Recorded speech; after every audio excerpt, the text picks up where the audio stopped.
Bonjour, je voulais vous parler aujourd'hui de ce livre de Marie-Cécile Nave, La démocratie féministe, qui vient de paraître aux éditions Calman-Lévy.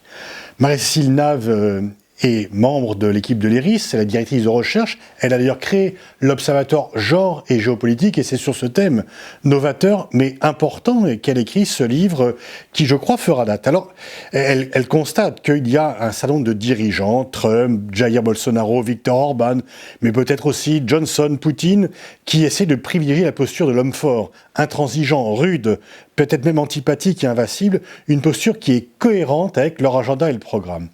Et elle parle de cette virilité dominatrice, triomphante, qui s'allie sans accroc à la défense de l'authenticité du pouvoir blanc. Et donc c'est effectivement sur les questions de genre que Marie-Cécile écrit ce livre. Elle souligne quand même qu'à titre d'exemple, les 3/4 des personnes qui vivent en dessous du seuil de pauvreté sont des femmes, selon une étude de UN Women.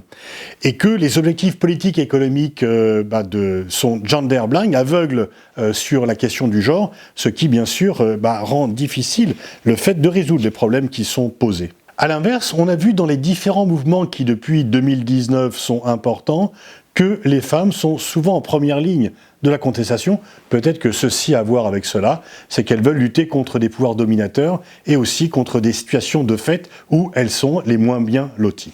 On parle beaucoup d'environnement. Marie-Cécile fait un lien d'ailleurs entre la question du genre et la question de la lutte contre le réchauffement climatique, puisqu'elle écrit que la surutilisation des ressources naturelles est la marque d'une nation combative, dominatrice, fière de la force physique de ses hommes. C'est effectivement le cas dans les pays qui sont dirigés par des climato-sceptiques, tous des hommes. Elle fait le lien aussi avec une autre question géopolitique importante, le terrorisme, les tueries de masse. Les néo-nazis, djihadistes, néo-nazis, tueurs de masse sont quasi exclusivement des hommes. Et s'ils étaient le fait de femmes, eh bien, leur meurtre et attentats seraient politiquement et médiatiquement questionnés au prisme du genre. Or, le masculin est pensé comme l'universel, et là, il y a un lien avec ce qu'écrit Lilian Thuram, livre que j'ai chroniqué récemment, sur la pensée blanche, qui elle aussi se croit universelle. Alors, il y a de grands débats aujourd'hui sur l'intersectionnel, qui est voué aux gémonies. Marie-Cécile Nave prend la défense du féminisme intersectionnel, parce qu'elle estime qu'il est important de formuler des problèmes en s'appuyant sur les compétences non seulement des universitaires et des intellectuels, mais aussi sur les militants et militantes de la population. Et selon elle, des expressions comme le double journée, harcèlement sexuel, charge mentale, féminicide sont nées du terrain. Ces formulations, écrit-elle, sont une étape essentielle pour faire émerger les besoins des populations concernées, définir un axe de lutte politique et proposer un programme de changement ainsi que des nouveaux modes d'expression. Bien sûr, elle revient sur le phénomène MeToo et également sur l'affaire DSK avec la comparaison entre la façon dont ces questions sont traitées aux États-Unis et en France. Et bien sûr, les thèmes d'hystérique, de délation, de retour de l'ordre moral ont été autant de mots et d'expressions qui ont refait surface.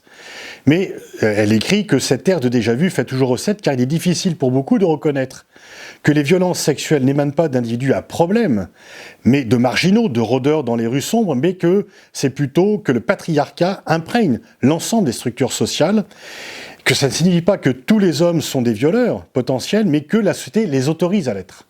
Et donc c'est là effectivement un sujet essentiel et qu'il est toujours difficile d'admettre ces réalités, y compris d'ailleurs pour certaines femmes des classes supérieures qui ont bénéficié d'avantages matériels et des réseaux du pouvoir masculin et dont la réussite et l'image sociale résultent d'une adhésion à certains stéréotypes du genre. Et donc la question du genre et la question sociale sont abordées de front par Marie-Cécile Nave. Elle écrit également que depuis les années 2000, les promoteurs d'une identité blanche et chrétienne se sentent menacés par d'autres cultures et qu'ils utilisent comme argument le fait que la libération des femmes, les droits des LGTBI, est une caractéristique propre à l'Occident.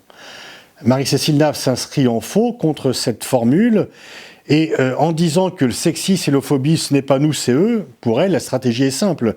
C'est se dédouaner de toute forme de misogynie et d'intolérance, de renforcer la stigmatisation raciste et de présenter la civilisation occidentale de manière commode, comme garantissant la liberté. Les droits des femmes seraient donc à géométrie variable pour une partie de la droite et pour l'extrême droite, ou plutôt ne sont défendus que pour nourrir des discours xénophobes. Faut-il croire que les femmes gèrent mieux le monde que les hommes ?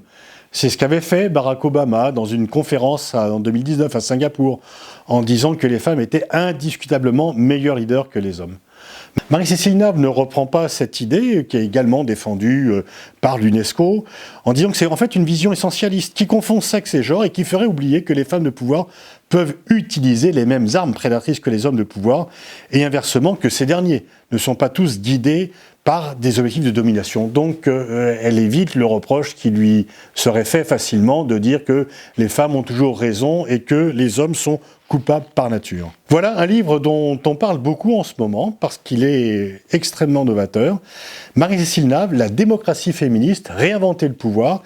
C'est aux éditions Kalman Levy et c'est vraiment une source de réflexion tout à fait originale.